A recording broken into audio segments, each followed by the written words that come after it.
Friends, it gives me great pleasure to welcome you all for this evening's very, very special event. I will begin with a prayer from the Vedas. May we all see with our eyes what is auspicious. May we all hear with our ears what is auspicious. With healthy body, mind and spirit, may we be able to dedicate ourselves for the cause of humanity. May the celestial beings shower the choicest blessings on us so that we may all develop a sense of sacrifice in our lives. May there be peace, peace and real peace. Om Bhadram Karne Vishnuyama Devaha Bhadram Pashyemakshabhiryajatraha Sthirairangaistushtuva Vyashema Devahitam Yadayuhu Swasti na Indro Vruddhashravaha Swasti na Pusha Vishwavedaha Swasti nastarksho Arishtanemihi Swasti no Brahaspatir Dadhatu Om Shanti Shanti Shanti. The world is one family. Vasudhaiva Kutumbakam. Hence, friends, let noble thoughts come to us from every side. Ano Bhadraha Kratavo Yantu Vishwataha. Now, I request our chairman, Shri Subhanu Saxena, to kindly come and welcome our guests here and you all. Shri Subhanu Saxena.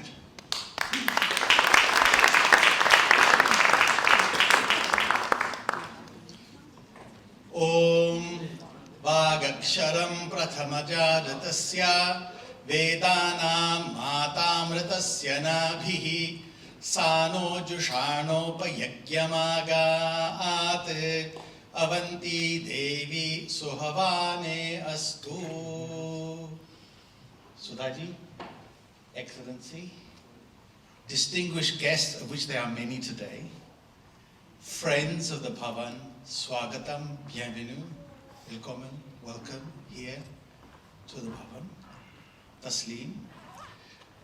This is a real honor to host this special event this evening. Those verses I recited, we're going to, I think technically re-release, but certainly in the UK release, a wonderful work, a paropakar to the world that Sudhaji has prepared. I won't steal her thunder as to what she's going to talk about, but those verses are to the Divine Mother Vak speech. Through Vak, everything we do is illumined.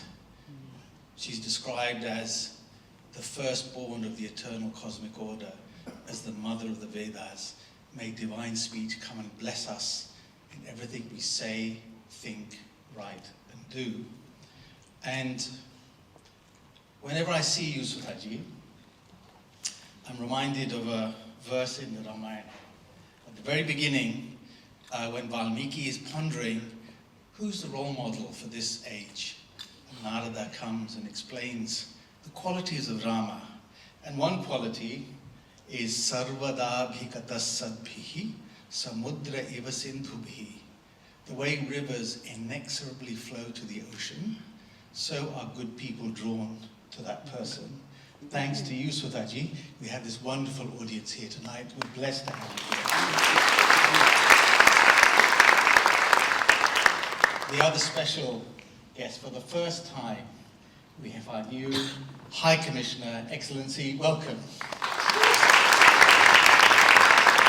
I think what you're seeing here, and through your family, through Narayan Murthy sir, Akshadaji, Rishi sir, and others, the support you give to the Bhavan, what the High Commission has done for Bhavan. Our very first Bhavan was in the High Commission many years ago. It's a wonderful sacred partnership, and we are so lucky to now have you here.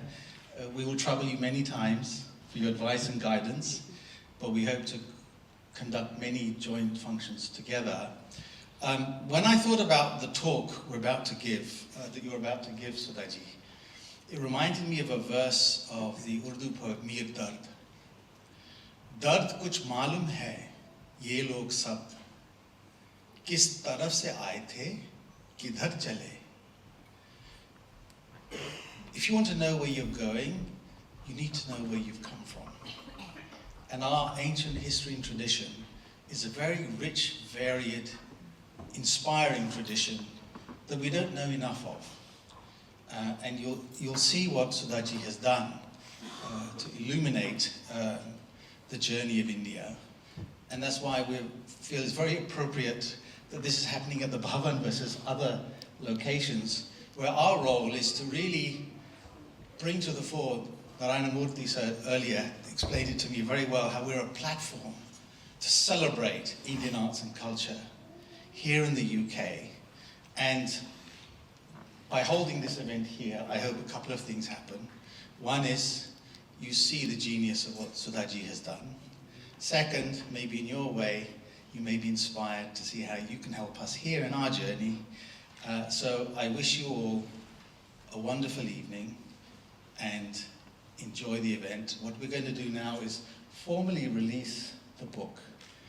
So if I'd like Excellency and Sudhaji to come in the middle, and we'll obviously do it with a few mantras. We remember Lord Ganesha and Saraswati.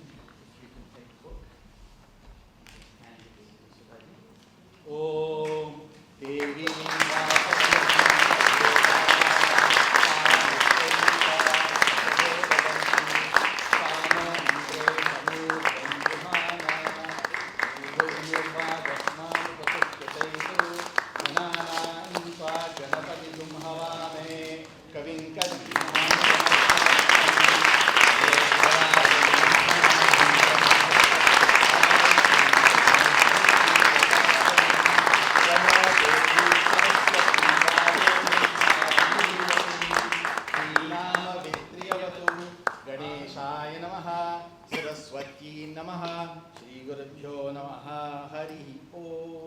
Excellency, please come.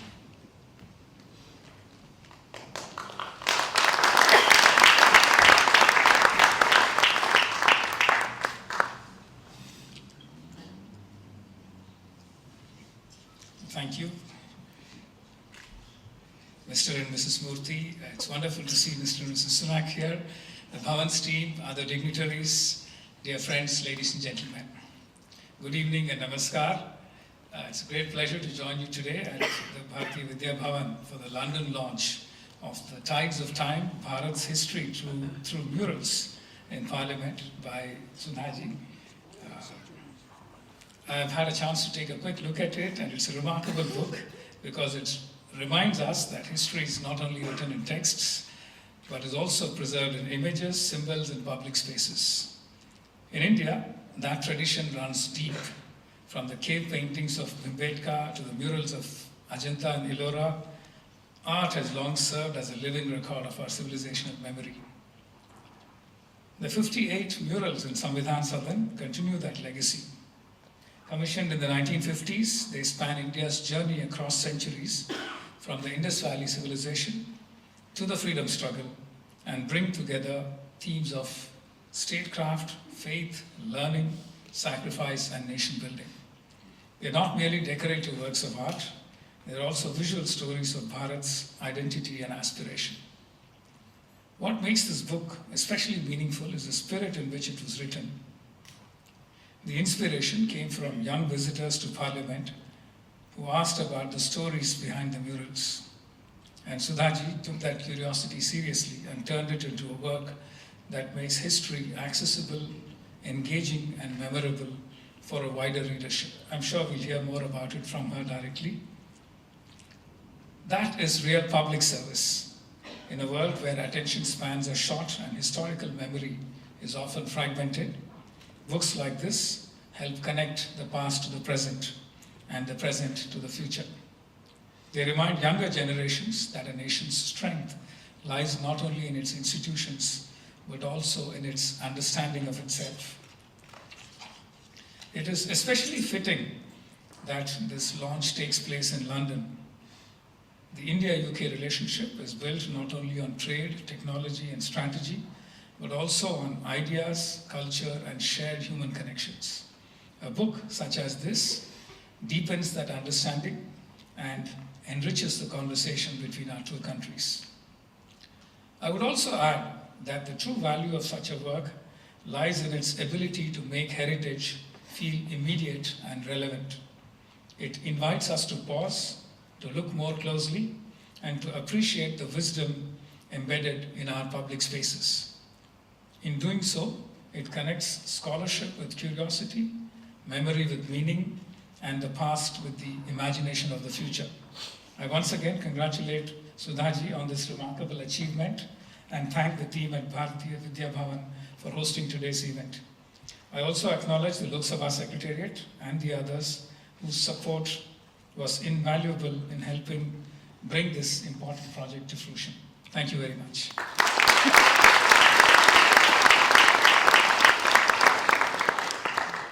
Before we request our dear Sudhaji to come and speak here, I would request our dear Rima Sanger, daughter of our previous chairman, Shri Joginder Sanger, to present a bouquet of flowers to our High Commissioner's wife, Ritu Ji, as a mark of our respect. They have come to our Bhavan for the first time. Thank you, Ritu Ji. Now, I request our dear Parvati to please present a bouquet to our dear Sudhaji.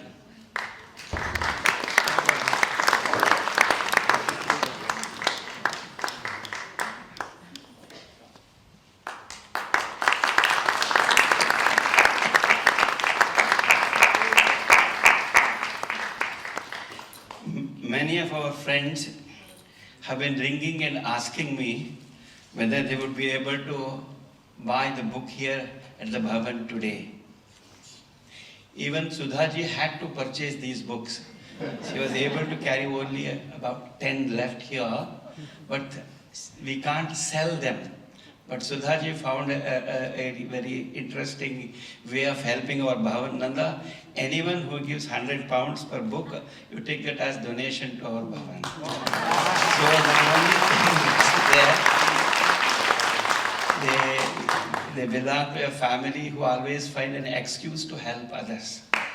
Goodness, sincerity, simplicity, and discipline personified. That's our Sudhaji. And words fail to express our gratitude. The Bhavan in London is what it is today because of the help we receive from such unique, generous people.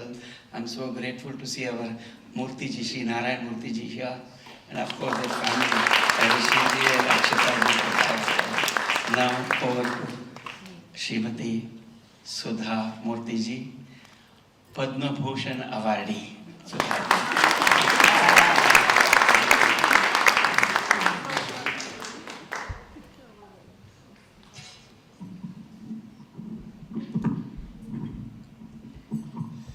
His Excellency Mr. Kumaran, Mr. Subhanu, Nanda, book lovers.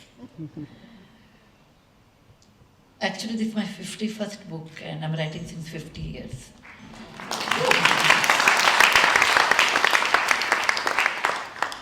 We have two parliaments in Delhi and I did not see them at all until I became a member of parliament.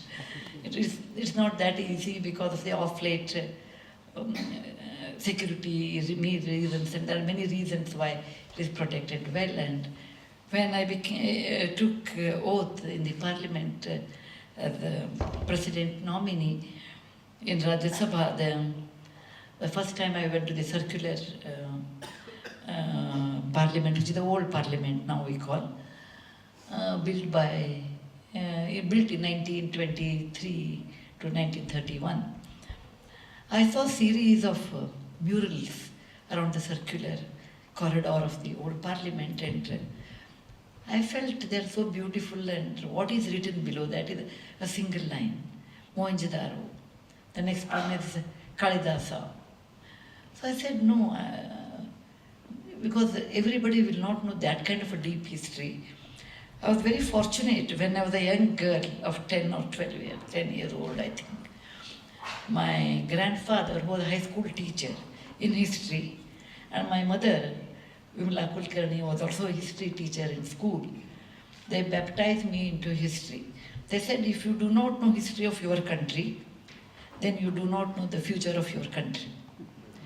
They made it not only compulsory, they said the importance of history to an extent that I started, when I see any monument, I could get into that monument's history so fast. They said at the age of 16, you should know history of Karnataka, where I was born and raised, and which is my mother tongue, Kannada. At the age of 21, you should know history of India. I was explaining to our High Commissioner that India is not a country, it's a continent actually. Every 150 kilometers you travel, your dress code change, your food habits change, and your dialect changes. It's a continent. And my grandfather said, you have to know history of your own country before you are 21. That's your 21st year birthday gift is history of the world. And at 26, you should know at least the major events in the history of the world. That time I felt, as a teenager, I felt what is too much of history that. And today, I pay great tribute to them. They made me what my country is, or the world where I'm born. And that's the reason I enjoyed writing this book actually. It took 2 good years actually. It took more than 700 days or something. I wrote it 8 times. Normally I write only once, or at the most I edit second time. In my other 50 books, I write. One more time I edit it and then keep it for 3 months. Then I give it to the publishing house and the book is published. Here it's not like that because this is history. I should not make any error here. Name, act, time, nothing I should make, no error. So I wrote it and sent it to 8. I am not a historian by profession. I have never taught history in college or school. It is only by choice I took it, by passion I took it. Then I gave it to 8 people without giving my name and just submitted the paper draft to 8 history professors and to find out any error, and they came back and said there is not a single error. But it took so much time. It is not AI generated book, just go to AI and search. No. There are 58 stages of history of India and 52 places I have gone. 6 I could not go. Mohenjo-daro, Harappa, I could not go. So I went to instead Dholavira instead of that. And Mahabharata time, they talk about Rishi Vyasa, but I could not go to Rishi Vyasa, but I went to Kurukshetra instead. And Ramayana, I cannot go to Ramayana place, but I went to Ayodhya and Chitrakoot. So I substituted these places, and then it is not only 2 years work. For the last 60 years, I am following passionately history of India. So once I was there in the parliament looking at the murals, and I saw a set of girls and boys came. I'm sure like every school children would like to see your parliament in India also, or children would like to see parliament. They come in a group. I asked them, tell me some of these murals which you can decode and tell me what you know about them. They said, okay, we know Maharani Lakshmi Bai who fought in 1857 war. Flag hoisting at New Delhi in Red Fort, they knew. And few people knew about Akbar, and some people knew about Guru Gobind Singh, but most of them did not know from Mohenjo-daro to 1947. I said, in case you have a book, would you like to read that? They said, definitely. Then I thought, I must write, it's not for my generation, for the next generation. They should know what our country has undergone. What India is today is not exactly what it was. It has many layers. When you read history, understand there are many layers since 3,000 years back. The earliest we can get, we can talk about Buddha, then you can talk about Alexander the Great, then you can talk about the Mauryan Empire, then the then Gupta Empire, it goes on changing. And there is Kanishka in between, the Silk Road. There are so many layers after layers that made what India is today on the top. When you take a slice of that, you understand why we are like that. Indians are like that. We are people from 3,000 years back history, and many invasions, many victories, many failures, many discoveries and non-discoveries. Altogether, that makes India and Indian. You should remember that it is not as simple as a new country like America, where you have only 200 years history. For us, 200 years is a one page in our country's history.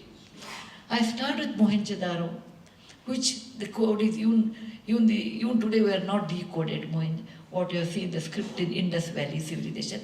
But I'm very proud to say that's the only civilization which has remained in India as a living civilization in the world. Greek civilization changed. Okay. Mesopotamian civilization changed. Many civilizations changed, but we remained the same with all the odds. Why did we remain like that? One second, please.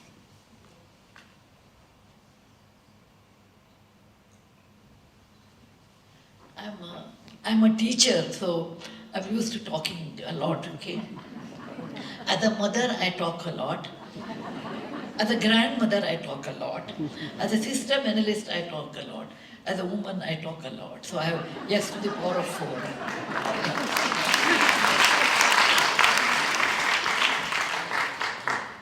So when I saw these 58 slices of the events in history, I was so surprised the depth of our culture, which is 3,000, minimum 3,000 years old. For example, everyone believes that democracy was started in Athens, and that's the first democracy in the world. But historically, if you look at it, 100 years before that, in Lichavi, today's Bihar, there was a democracy. It's known as a Ganarajya. That's the reason, democratic India is called in Sanskrit Ganarajya. It was in Lichavi it started, but it was later, after within maybe 50 years, it was conquered by Raja Ajatashatru, Samrat Ajatashatru. And you must have seen that movie, Amrapali, that shows that Ajatashatru fell in love with Lichavi girl and how the Ganatantra was destroyed. Anyway, that showed the India's depth, width, and philosophy. The philosophy, it says, like, the King Gopala is the first elected king in Bengal, because the kingship was not hereditary. They found out, all the chieftains found out, he is a good, this fellow who is a normal person should become a king. So he became the first king, Gopala, in the 11th century. When you think of the university, there are numerous universities were there, but they were burned in 1200, between 1200 and 1300 by Bhaktiar Khilji. It was Takshashila in today's Pakistan, Nalanda in today's Bihar. There were many more, Vikramshila University, there are many more universities were there. History cannot be rewritten. You have to accept it, and you must learn from that we should not make the same mistakes. In a royal court of Chandragupta Vikramaditya, it is like Padma Shri.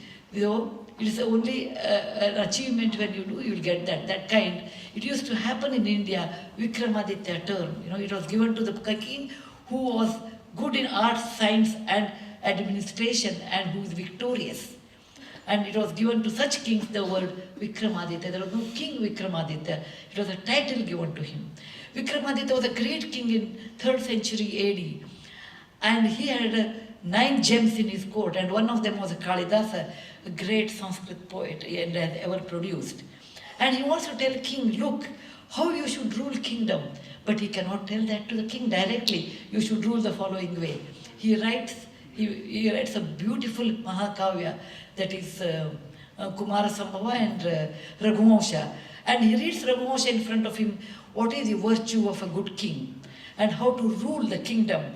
That Raghu talks there, and he said the prosperous kingdom is one where there is a lot more business goes on. Okay, business index is most important along with education. That makes a kingdom great. There's a painting on that. There's a painting on Heliodorus actually, which was very important to me. So I went to Vidisha, where the temperature is 45 degrees in summer, but I said, I must see the pillar and come back, and then only I can write, because this is not just writing a few lines. I put my heart and brain together in that. Heliodorus is the place. He was a king. He was not a king. He was an ambassador in Takshashila, today's Pakistan. And then he comes to today's Vidisha, that is in Madhya Pradesh. On the way in journey, he looks at Hinduism and is enchanted by that. He says, oh, I am really enchanted by the Hinduism, particularly Vaishnava Dharma. And today I will change my name from Heliodorus to Vasudeva. And he builds a pillar there, and it's like a Rosetta rock. There are only two. One is in Greek, other one is in Brahmi of that time. In Brahmi, he says what India is to him. He was a Greek ambassador. And then he builds the temple. Temple is not there today, but that pillar is there, and the local people call this Khamba Baba. And someone is not well, they go and pray there and they say they get cured. I said, no, this is much more than that. He indicates if there is a Shiva temple, then there should be a pillar. On the top of the pillar, there should be a Nandi, indicating Shiva is inside. If there is a Vishnu temple, the Vishnu is inside, there should be a pillar. On the top of that, there should be a Garuda. If there is a Jain temple, then there should be a Jinnah on the top. So indicating that what God is inside, make a pillar and put a God on that.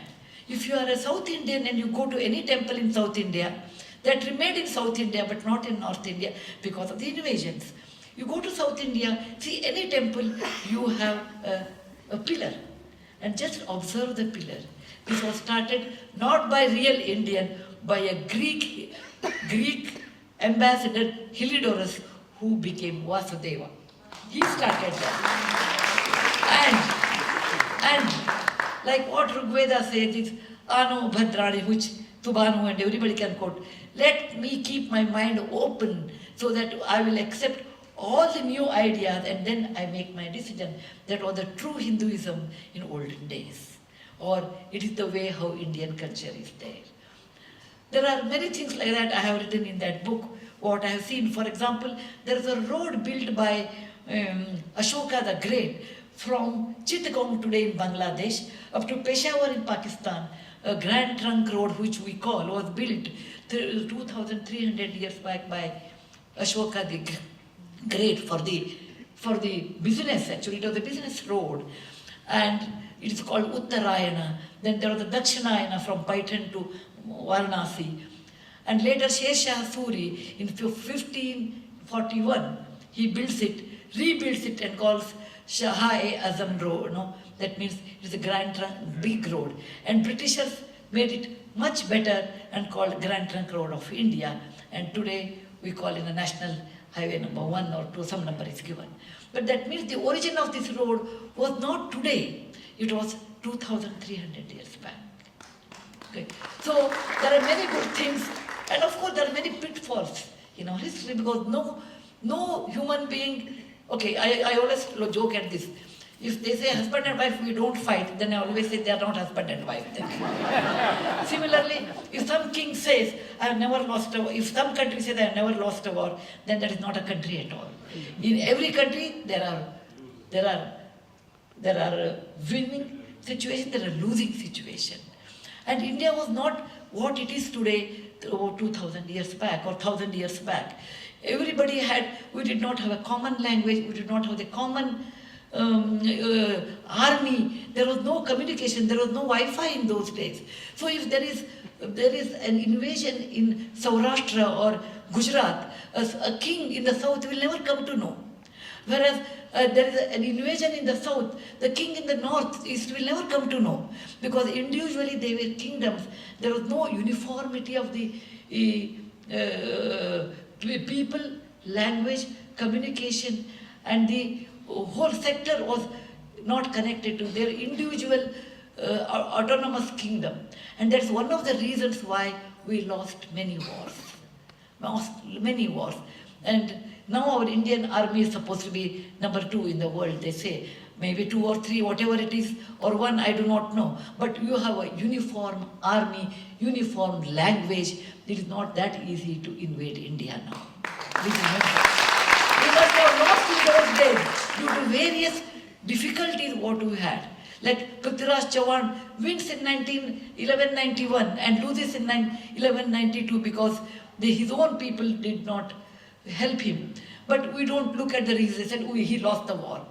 Please remember, recollect now, he came to Karnataka, northern part of Karnataka, and told, this has a great history of 1500 years old. You cannot annex this to Maharashtra. They have their own language, their own history. It has to be an independent place.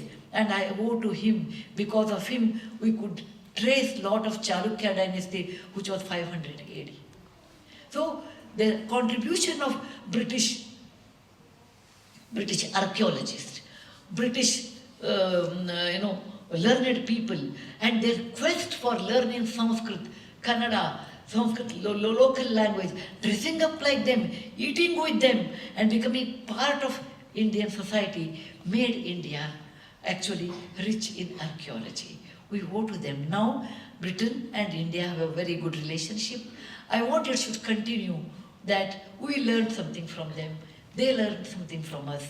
And while I was talking to my daughter, who is on a V&A, sits on the V&A museum, that Panchatantra was an inspiration to write Jungle Book. I was so happy. In one way or other way, we are part of the global culture, and particularly with Britain, because we have a long-standing relationship with 250 years. We learned English with them. They taught us, which became a window to the West. So there are some plus, some minus. Life is never always plus. Life is never always minus. It is combination of plus and minus. And we should have always hope or positive attitude in life, forgetting the negative things, looking at positive things in life, and have friendship with every country. Enrich, our human life. It's only one life. I pass this life only once. If I can show compassion, if you can show something which I want to learn, if I have a passion to excel for something humanity, let me do it now. This is what I believe. And people do ask, at this age when they tell me, I said, no, for me, what is my real age, I don't care. As long as I love to learn, as long as I follow my passion in history, I remain young. History has made me to remain young, to know more about my country's different stages. I chose every title with a great enthusiasm. I call Taj Mahal as romance in marble. And Quit India I call a war without words. Everything I have gone through that, including Mohenjo-daro, so near but so far, because you have not decoded that. So I request people who are here, please come to India, see your root culture. Don't see only Delhi. There are many beautiful places. Kohinoor is not the only diamond. We have many diamonds in the world. Bahuratnani Vasundhara. Mother Earth has many, many diamonds. Come to India, see Brihadeshwara temple, marvelous temple built 1,000 years back. And think of Chola dynasty, their contribution in building the Anakat. Go to Orissa, see the Konark temple built by the Ganga dynasty of the Karnataka in those days, at today in Orissa, and magnificent Sun temple of Konark. Go to root bridges in the northeast country of our country, where the bridges are built over 50 to 100 years, double-decker bridges, and you will really enjoy the bountiful nature of our country. Go to Mandu, where the fall of water is Nalka Jalataran, or the beautiful music to the ear. Go to Kutch and see Dholavira, and remember that in those days, how people lived 7,000 years back, almost 7,000 years back. Go to Lothal, the seaport of India, which used to import, the place of import and export in Indus Valley civilization, and you can see the Indus Valley seals in Pompeii in Rome. Come to Cochin, and you can see that how from Cochin the sea route and started, and the monsoon came and hit, and how we had rivers and forward monsoon and reverse monsoon, which made our trade routes to almost 39 countries of the East and Far East. India has enormous beautiful places. Come and see the Gwalior Fort, which was built almost 2,000 years back and improved over a period of time. Or come to Karnataka with the God's own creation, where you have beautiful forest.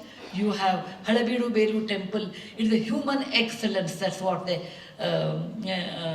historians call human excellence in architecture. You can see, you can rediscover India where monuments are built for a particular reason. Monuments are built with affection. Monuments are built with a great faith in God. Monuments are built so that the next generation should understand, be proud. When you do not know your history, you will never be a proud Indian. To be proud, you should come and visit these places. Enjoy every place.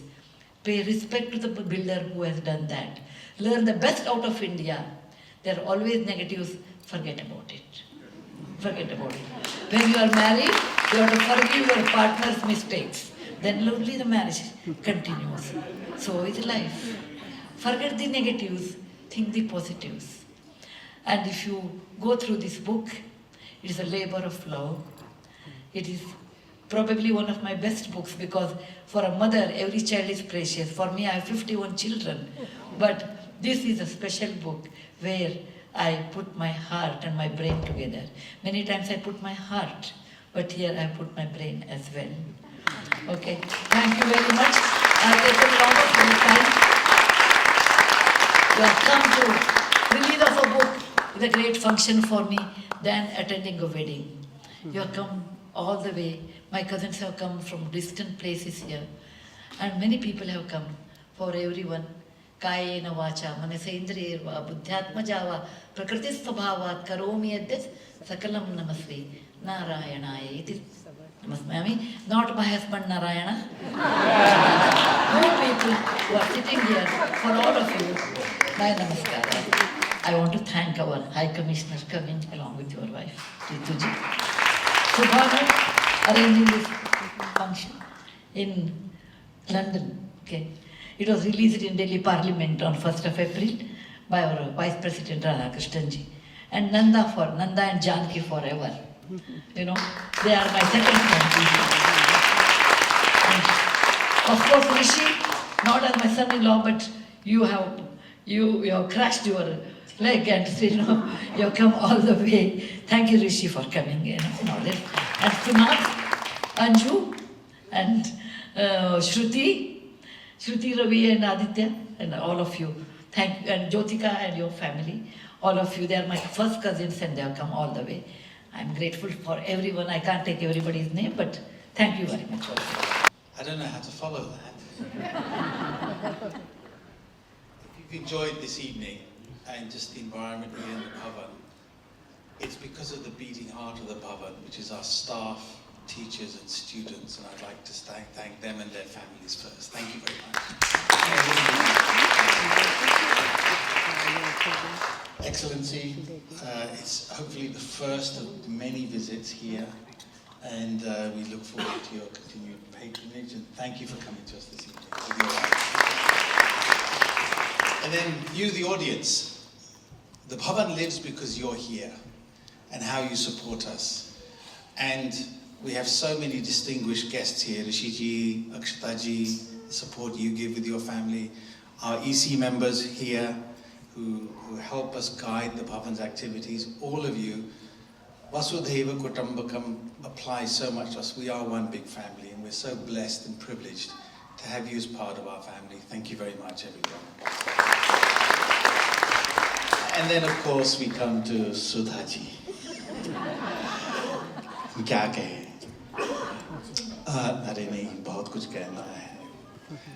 I think the way you speak, Sudhaji, you say you're a teacher, but you're an inspirer. And there's a verse in the Vedas, Ascharyo Vakta Kushalosya Labdha. The speaker must be exceptional, which you are, but the listener has to be on it. And I think you were all very engaged, very connected to what was said. And I hope you take some of the wisdom today and think about it and apply it as you go forward. We could have listened to you all evening, Sudhaji. And I feel somehow we have to make the wisdom, knowledge in this book more available. There are many savvy media people here. I'm not saying go on TikTok, but we could maybe organize a docu-series, or there must be some way, Sudhaji, how we can let your wisdom and knowledge and joy of learning shine. I mean, if we just had 1% of the passion, the dedication you have and apply it, I think we could transform the world, don't you think? So with that, I'd like you all to be upstanding and give a big round of applause to Srimati Sudhanu. Thank you so much.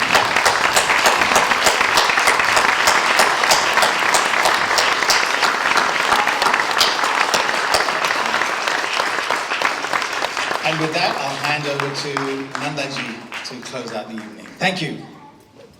Thank you, friends.